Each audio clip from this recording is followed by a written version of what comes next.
Hi there. So we are going to continue. Our last section that we just finished was skills. So we just finished skills and we talked about content and craft. And now we're going to talk about assessments. So assessing how well students have developed and can express and apply module knowledge and skills is an essential aspect of wit and wisdom. So in this section, you are going to explore the tools for assessing student learning in wit and wisdom. So,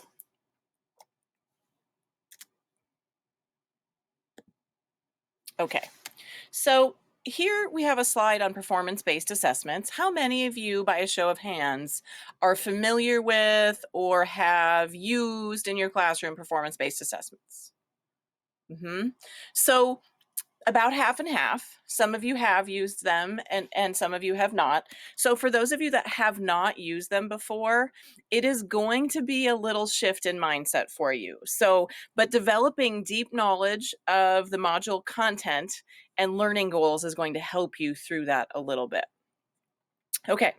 So if you take a look at performance-based assessments, they ask students to demonstrate their knowledge, their skills, and strategies by creating a response. They're going to do something with their knowledge. It requires students to use higher order thinking. There's more than one acceptable response, and it can be formative or summative. It does not have to be one or the other. So in open-ended responses, instead of requiring the students to select among predetermined responses, Wit and Wisdom's assessments require students to demonstrate their own knowledge, their skills, and strategies by creating a response. Maybe they will write an argument. Maybe they will compose a proposal, or maybe they'll create a multimedia presentation, but they do something with the knowledge that they have learned.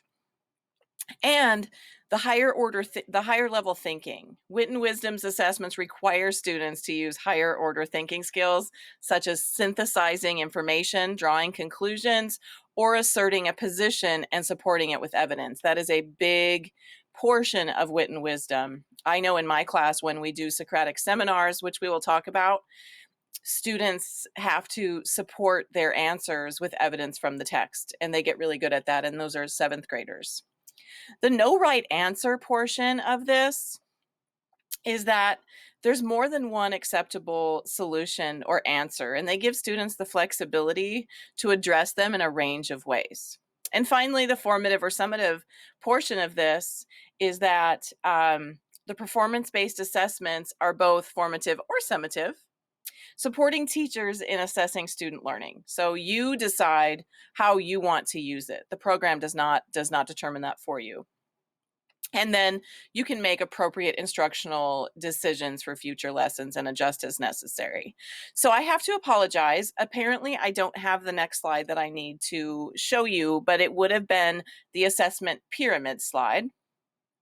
And so basically, if you think about a pyramid, and you think about the bottom being very broad and working way up to the top, where it's very small, the assessments in Wit and Wisdom do that. So at the very bottom are our checks for understanding. And for those, there's at least one or more per lesson. So students do that throughout. They're called CFUs as you go through your thing.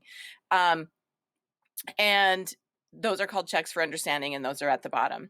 And then we work up to focus question tasks, and those are FQTs, and there are 3 to 6 of those per module.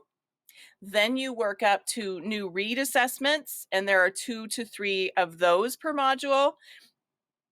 In a new read assessment, and we'll talk about that as we dig into our assessment piece in the next section, but the new read assessments are really good because students have not seen that material before. And then the Socratic seminar, which is one of my favorites. There's 2 or more of those per module. And then the end of module task, which you're building up to throughout the entire module. So there are 5 types of assessments, which I went through. Some of them are performance-based.